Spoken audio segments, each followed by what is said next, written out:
है। तो कल यो हमारे साबका चौकीदार जी हैं श्री फकीर चंद जी, उनका लड़का आया था जिसका नाम सीताराम है।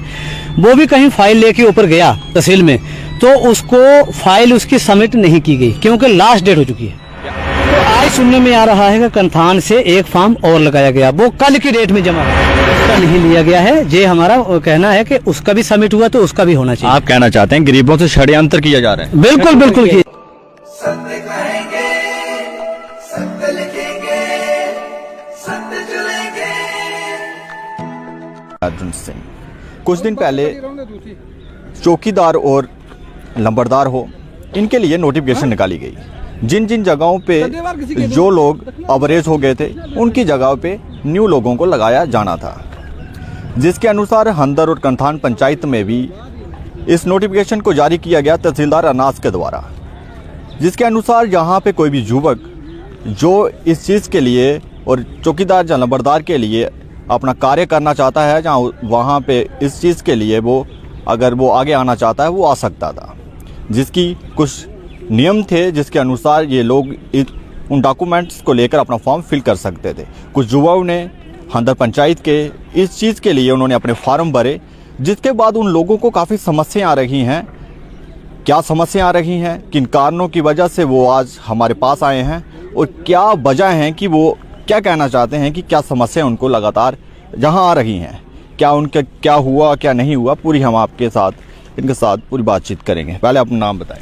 मेरा नाम जियालाल है, मैं हंदर पंचायत का रहने वाला हूँ जी। और मैं 2018 में सरपंच कैंडिडेट भी रहा हूँ जी। तो अभी जो नोटिफिकेशन जारी हुआ था तहसीलदार साहिब अरनास, अज दफ्तर तहसीलदार साहिब अरनास, ये नोटिफिकेशन था। यहाँ लिखा था कि इश्तिहार आम, ये सबको नोटिस किया गया है, ये कोई पर्सनल एक कैंडिडेट के नाम का नहीं है। इसमें लिखा गया है कि हर खास व आम को बदरिया इश्तिहार हज़ा मुतला किया जाता है के मुताबिक चौकीदार रूल्स 52 साल 1958 तहत दफ़ा 6 एफ मुद्दत कार सरकार बतौरे चौकीदार अरसा 5 साल या उम्र 60 साल जो भी कबल हो तक ही मुकर्रर शुदा है, जबकि मसमी कुंजू चौकीदार बाबत मोजियात जुड्डा धरोट जे भी जो रिटायर हो रहे हैं जहाँ हो चुके हैं तो उनका नोटिस निकाला था। तो मसमी फ़कीर चंद चौकीदार और बाबत मौजूद हंदर अरनास का जो हमारे गांव का था, अरनास और हंदर का, की उम्र 60 साल से ज़ायद हो चुकी है, जो नोटिस में लिखा गया है। और आज सर 9 तैनाती चौकीदार दह दरकार है, तो ये फॉर्म मांगे गए थे। लिहाजा हर ख्वाहिशमंद को मुतला किया जाता है कि अंदर मयाद 15 जून अपनी दरख्वास्त दफ्तर हज़ा में दायर करें ताकि तैनाती चौकीदार करके तहत ज़ाब्ता असामी चौकीदार पूरी की जा सके। अहलियत बगैर तैनाती चौकीदार को किस तरीके से ये जो नोटिफिकेशन निकाला गया उसके अनुसार जो इस चीज में शौक रखता है वो आगे आ सकता है। बिल्कुल बिल्कुल, ये वो आम है ना, इश्तिहार आम दिया है, ये किसी एक नाम का मेंशन नहीं है। तो इधर जो उन्होंने मांगी थी हमें फॉर्मेलिटीज वगैरह, तो उसको उर्दू में बोलते हैं अहलियत व गरज तैनाती। भाई किस गरज से किए जाएंगे, क्या क्या होना चाहिए? दह हज़ा का मुस्तकिबल सुकूनती होना लाजिम है। नंबर 2, किसी भी सरकार गैर सरकारी मजहबी कारोबारी अदारा से ताल्लुक न रखता हो, उम्र 18 साल से जायद और 60 साल से कम होना लाजिम है, नाक़िस दिमाग ना हो, किसी ऐसे जुर्म में किसी अदालत ने सजा ना दी हो जो किसी भी कानून के तहत अखलाक़पस्ती का मामला हो, किसी सरकारी अदारा जात का कर्जदार ना हो, कोई लोन शोन ना लिया हो, वो भी इसमें मेंशन किया हुआ है, नेक चाल व चलन रखता हो। नंबर 8 दिया है कि 8वीं जमात का इम्तिहान पास किया हो, कम से कम 8वीं होना, 8वीं से ऊपर तो कोई भी लगा सकता है। तो नोट में दिया है उर्दू अंग्रेजी जबान का पढ़ना लिखना जानना इंतहाई लाजम हो। जी, ये बिल्कुल नोटिस के अनुसार जो चीजें मांगी गई थी। अब समस्या क्या आ रही है वो बताएं। समस्या ये आ रही है सर कि हमें पता चला है कोई 18-19 तारीख को ये नोटिस मिला जी। तो जब हमने ये नोटिस पढ़ा तो हमने डेट यहाँ देखी कि ये नोटिस कब निकला है। ये निकला है 10/1/2023 को। तो हमने भी डॉक्यूमेंट पहले पढ़ा नोटिस, उसके बाद हमने डॉक्यूमेंट जो थे वो बनाने शुरू कर दिए जो मांगा था, और हमने पूरे डॉक्यूमेंट जो है कंप्लीट है, एलिजिबल है। इसमें अगर कोई डिफॉल्टर है तो वो तहसीलदार साहब जो है वो बता सकते हैं। तो हमने अपना फार्म जो है किस डेट को जमा करवाया था, यहाँ डेट है 25 को करवाया है, यहाँ मैं बताऊंगा आपको। अभी चौकीदार तैनाती, 1 मिनट, 23 तारीख को 23 को 23 को हमने लगाया है और उसके साथ जो जो डॉक्यूमेंट हमें मांगे गए थे वो हमने लगा रखे हैं।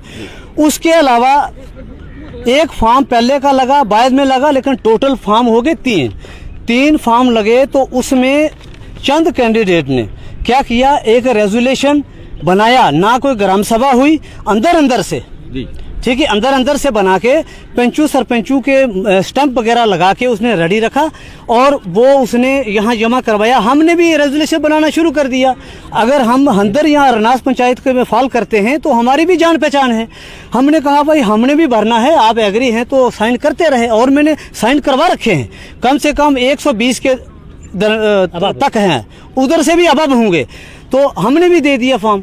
जब फॉर्म वहाँ पे दिया तो उसके बाद 25 तारीख की बात है, हम 25 को लास्ट डेट उन्होंने रखा था, लेकिन नोटिस निकल रहा है 10 को।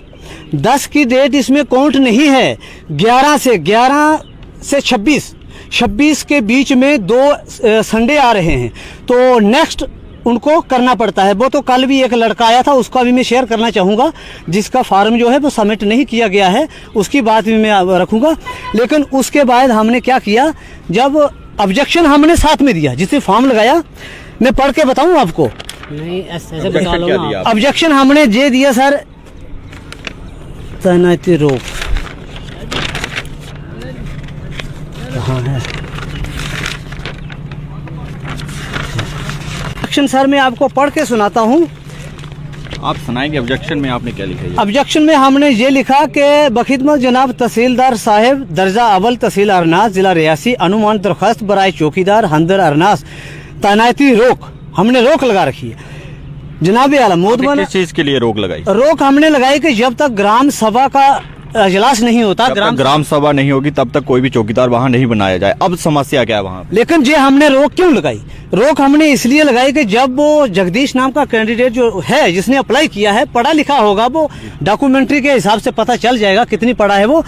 तो उसके पास मैंने एक रेजोल्यूशन देखा, मैंने कहा जी ग्राम सभा कहाँ हुई? मैंने सोचा अगर ग्राम सभा तो पंचायत घर में की जाती है, जी कहाँ हुई है? तो उसके लिए मैंने रोक लगा दी। तो रोक में क्या लिखा है वो मैं आपको पढ़ के सुनाऊं? 1-2 लाइन सुना दें आप। नहीं, 1-2 लाइन नहीं है, क्योंकि इसमें मैंने पूरा हवाला दे रखा है। ये तो फिर आप काफी है जी, हम मैं बता दूंगा, 2 मिनट में बता दूंगा, 2 मिनट में पूरा बता दूंगा। मोदमाना गुजारिश खिदमत यूँ है कि हम अमाम पंचायत हंदर तहसील व जिला रियासी के सुकूनती हैं।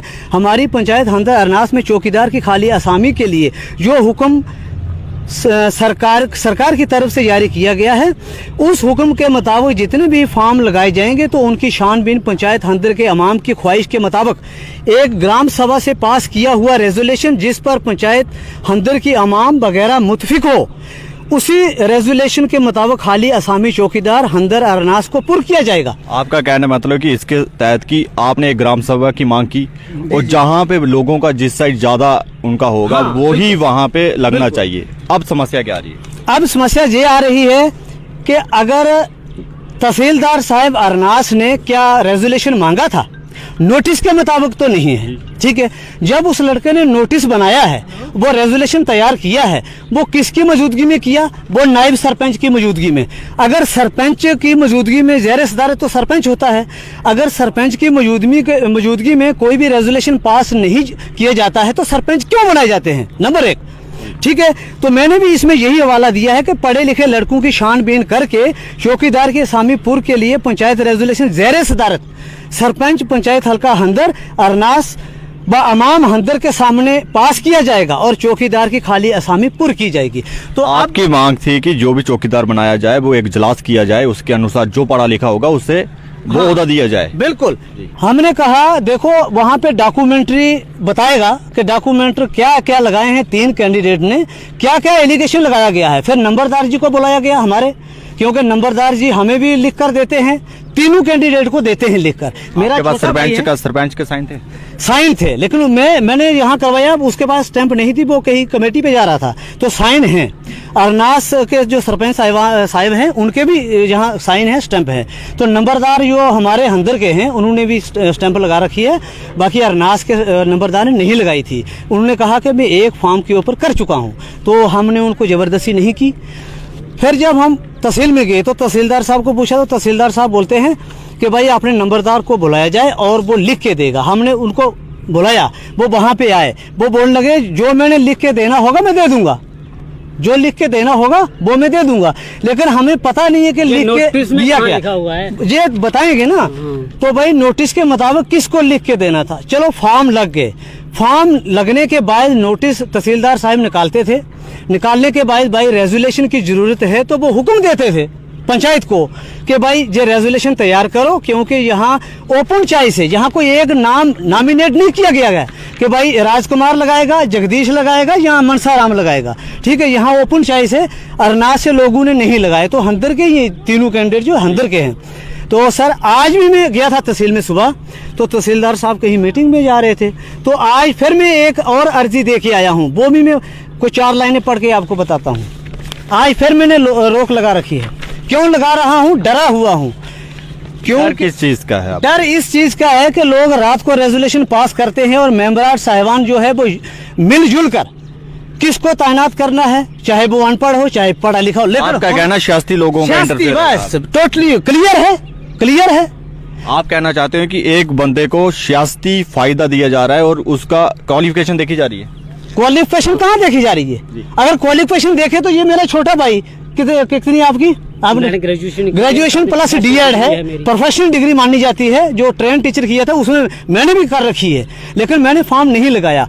तो इसको जब फॉर्म लगाया तो आप क्यों लगाना चाहते हो जी? लोक सेवा करना चाहता है, ठीक है। अगर एक प्रधानमंत्री जी चौकीदारी कर सकते हैं, क्या हम पंचायत के नहीं कर सकते पढ़े लिखे? तो मेन मुद्दा ये है यहाँ चौकीदार का देखा जाए, चौकीदार के लिए तो एक पढ़ा लिखा ही होना चाहिए। चौकीदार जन्म से लेके मृत्यु तक चौकीदार का काम होता है। बिल्कुल, अगर एक अनपढ़ को लगा दिया जाएगा, पहले भी जो हमारे फकीर चंद, मैंने पहले भी देखा है कुछ ऐसे चौकीदार थे जो फॉर्म होते थे इंग्लिश में वो तक नहीं भर पाते थे। यही कहना चाहते हैं हम कि पढ़ा लिखा लगना चाहिए? बिल्कुल पढ़ा लिखा लगना चाहिए, लेकिन अकॉर्डिंग टू डॉक्यूमेंट्स, जो डॉक्यूमेंट्स है, अगर जो डिफॉल्टर है तो उसको भी निकालना होगा। आपका कहने का मतलब है कि आपको दबाया जा रहा है और सियासी लोगों की बातें सुनकर दूसरे आदमी को बिल्कुल सियासी दौर चल रहा है। सामने ऑर्डर तो नहीं किया गया, ऑर्डर किया गया है। ऑर्डर अभी सुनने में आ रहा है कि कहीं 25 तारीख को डब्बा शब्बा वगैरह बांटा गया है। तो डब्बा मतलब मिठाई तो तब बांटी जाती है ना जब ऑर्डर के मौके पे।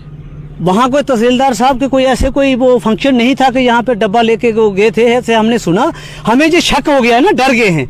आपने बोला कि डरे क्यों हैं? डरे हम इसलिए हैं कि जब उन्होंने मिठाई वगैरह लेके वहाँ पे बांटी, हम आंखों देखा हाल है, हम देख रहे थे वहाँ पे, तो मैंने सोचा कि ऐसा ना हो कि ऑर्डर कर चुके होंगे तो इन्होंने ऑर्डर को दबा के रखा होगा। उसमें मयाद यानी उसमें दी जाती है 2-4 दिन ऑब्जेक्शन के लिए कि कोई ऑर्डर निकालने के बाद एक नोटिफिकेशन निकाली जाती है कितने दिन के अंदर किसी को ऑब्जेक्शन है वो लगा सकते हैं। नहीं लगा है, हम सुबह गए थे वहाँ पे नहीं लगा है। तो जब मैंने देखा उधर तहसील में कोई नोटिस नहीं, तो उसके बाद मुझे शक हो गया। तो मैं वहाँ पे एक और डर लग गया कि किसी हो सकता है कि सियासी दबाव में ऑर्डर निकाल दिया गया है। हाँ, तो वो दबा के भी रख सकते है ना जी। अब मैं एक मजदूर हूँ, दिहाड़ी लगाने वाला, मैं तहसीलदार साहब को तो ये नहीं बोल सकता कि जनाब मुझे ऑर्डर दिखाइए। आपका हक बनता है, हक बनता है, लेकिन वो बोलेंगे आप कौन होते हो, ऐसी बात नहीं है। लेकिन कैंडिडेट भी जाके पूछ सकते हैं, लेकिन जब वो निकालेंगे तो क्या पता उस दिन 5 दिन हो चुके हैं, तो फिर हमारा ऑब्जेक्शन जो है वो नहीं लग सकता है। इसलिए मैं आपकी तरफ से, मीडिया की तरफ से, ये मेरी अर्जी है, मैं अर्जी लगा रहा हूं पूरे एडमिनिस्ट्रेशन को और पूरे इंडिया। यहाँ प्रधानमंत्री जी हमारे श्री नरेंद्र मोदी जी हैं, मैं उनसे भी ये अर्जी लगाना चाहता हूं कि या तो इसकी ग्राम सभा की जाए, ग्राम सभा से ग्राम सभा मांगेंगे तहसीलदार साहिब अरनास, ना नंबरदार के कहने पे तैनाती की जाएगी, ना पंचायत के मेंबरान साहिबान के कहने पे तैनाती होगी। ग्राम सभा में बैठ के लोगों के मौजूदगी में लोग यहाँ एग्री होंगे, वहां से रेजोल्यूशन पास कर। मैं बिल्कुल समझता हूँ लोग एग्री होंगे जी। आपको नहीं लगता सबसे पहले क्वालिफिकेशन देखनी चाहिए? वो तो देखनी चाहिए, लेकिन फिर लोग जहाँ पे क्वालिफिकेशन के ही हिसाब से लगाना चाहिए। लग रहा है कि ये क्वालिफिकेशन के बलबूते पे सिलेक्शन की जा रही होगी सियासी दबाव में हो रही। सीधा आरोप है कि ये क्वालिफिकेशन के बलबूते पे नहीं, सियासी दबाव का। क्लियर है, बड़े लोगों का क्लियर है जी। अगर मैं पीजी इन उर्दू पीजी कर रहा हूं, मैं उर्दू में 4th सेमेस्टर है मेरा, तो अगर मैं एग्री हूं कि मैं लोक सेवा करना चाहता हूं, उसमें किसी का कोई एलिगेशन तो नहीं है? नहीं। चौकीदारी अगर हम कर सकते हैं, अपना धर्म समझते हैं, अगर प्रधानमंत्री जी पूरी इंडिया की चौकीदारी कर रहे हैं तो हम भी चाहते हैं कि हम भी अपनी पंचायत अरनास और हंदर की चौकीदारी कर सकें। तो इसमें पढ़ा लिखा, इसमें डेट ऑफ बर्थ भी देखी जाएगी, चाहे उनकी क्वालिफिकेशन बराबर निकलेगी, डॉक्यूमेंट्री भी, कैरेक्टर किसके सही हैं, और जो डिफाल्टर होगा, ये डिफाल्टर के बारे में सर मैंने आज दी है, बैंक का डिफॉल्टर। हाँ, बैंक का मैंने सुना कि उसने वो लोन ले रखा है, कर्जदार है, तो इसमें लिखा था कि जो कर्जदार होगा उसको भी डिफॉल्ट किया जाएगा। आप कहना चाहते हैं कि एक बंदे का नाम अलॉटमेंट कर दिया गया है, कि ये बता दिया गया है कि ये वाला आदमी चौकीदार बनेगा, बिल्कुल, और वो आप कहना चाहते हैं कि वो सही नहीं है। गांव हंदर में, अरनास में भी बीच बीच में चर्चा सुन रहा हूं, मुबारकबाद लोग दे रहे हैं, तो मुझे लग रहा है कि उसका ऑर्डर जो है वो तैनाती हो चुकी है, ठीक है। तो उस डर की वजह से हमने इसलिए ये रोक, आज फिर मैंने रोक लगाई है। आज क्या रोक लगाई है वो मैं आपको पढ़ के बता दूं। अगर आपकी इन चीजों पे सुनवाई नहीं होती है तो आपका अगला कदम क्या होगा? अगला कदम हमारा कोर्ट का दरवाजा खटखटाना। हम किसी मंत्री के पास नहीं, अर्जी हम लगा रहे हैं, इसके अलावा अगर नहीं हुआ तो फिर गरीब का दरवाजा वही है, अदालत, फिर कहाँ जाना है हमने। तो जो आज मैंने अर्जी लगाई है, मैं उसके बारे में आपको बता दूं पढ़ के, थोड़ा अगर इजाजत हो तो बता दूं। आज मैंने दिया, तहसीलदार साहब जा रहे थे वहां पे, तो मैंने कहा चलो लोन, इसने कर्जदार है, ये ऐसे सुनने में आ रहा है, तो मैंने कहा चलो रोक लगा देते हैं, थोड़ी छानबीन हो जाएगी। वेरिफिकेशन करके ही आदमी को लगाना चाहिए, पॉलिटिकल प्रेशर से नहीं। हाँ, वेरिफिकेशन करके प्रॉपर अगर रोक लगाई है, किस वजह से लगाई है, उसकी छानबीन की जाए। जो डिफाल्टर है उसको साइड पे किया जाए, जो डिफाल्टर नहीं है उसको आगे लाया जाए। वो अनपढ़ नहीं होगा, जो आगे लाया जाएगा वो भी अनपढ़ नहीं होगा, पढ़ा लिखा है, क्योंकि उसने अप्लाई किया है वहां पे। तो जे सर मैंने आज दिया है, ये कैंडिडेट है राजकुमार, जिसने अप्लाई किया है, मेरा भाई छोटे, गुजारे खिदमत जो है कि साहिल राजकुमार वल्द शंकर दास कोम देहार राजपूत, मौजा हंदर, तहसील अरनास, जिला रियासी का सुकूनती हूँ। साहिल ने तहसीलदार साहिब अरनास के दफ्तर हज़ा में चौकीदार की खाली असामी के लिए अर्जी दी है, जिसमें साहिल के अलावा 2 और अर्जियां दी गई हैं।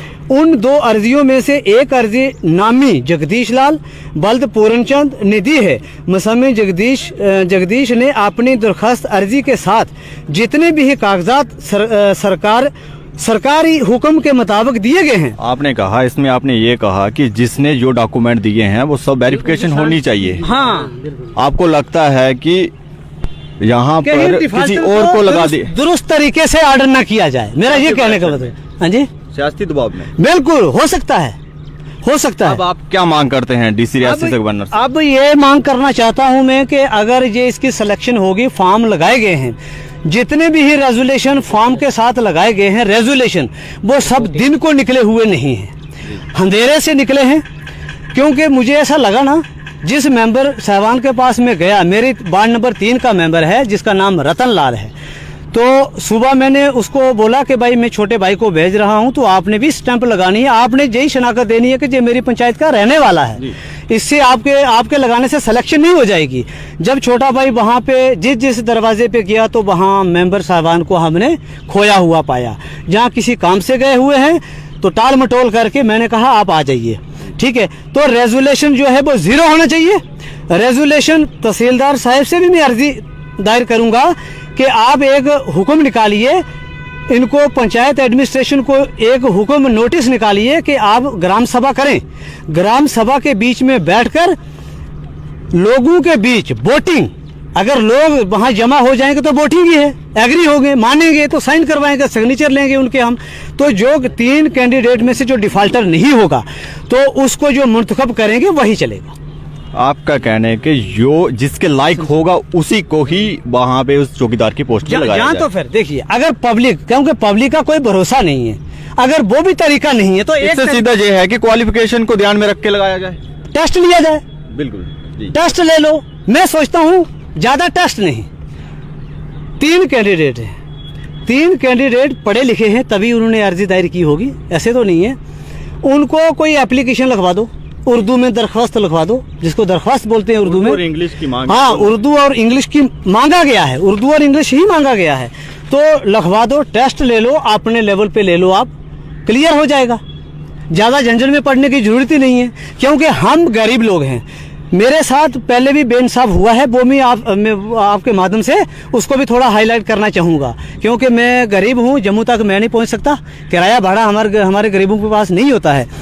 तो सर एक और अर्जी है, कल जो हमारे साबका चौकीदार हैं श्री फकीर चंद जी, उनकी घरवाली की डेथ हुए आज कम से कम 5-6 दिन हुए हैं। हमारी कम्युनिटी के हैं वो, तो पहला हक तो उसके लड़के का बनता था। अगर नंबरदार हमारे श्री प्रेम सिंह जी थे पहले, तो उन्होंने अपने लड़के देव सिंह को दे दिया। तो ऐसे इसी तरीके से अगर चौकीदार जी अपने लड़के को दे देते तो हम उसमें भी एग्री थे। ऐसा हो सकता है कि अपनी लंबरदारी वो किसी और को दे सके?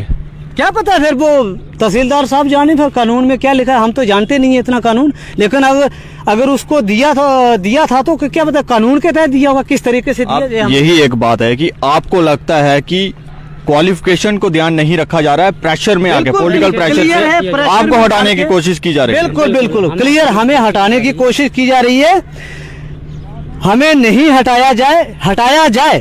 डॉक्यूमेंट्री में अगर कमियां हैं, कोई खामियां हैं हमारी, तो हटाया जाए, लेकिन वो भी थ्रू नोटिस निकाला जाए पहले कि राजकुमार की ये खामियां हैं, जे अप्लाई नहीं कर सकता।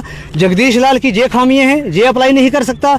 उसके बाद मनसा राम है, तीसरा कैंडिडेट जो है वो मनसा राम है, उसकी जे खामियां हैं, यहाँ से बाहर है। तो क्लियर, अगर तीनों की खामियां हैं उसमें, तो री एडवर्टाइज हो सकती है।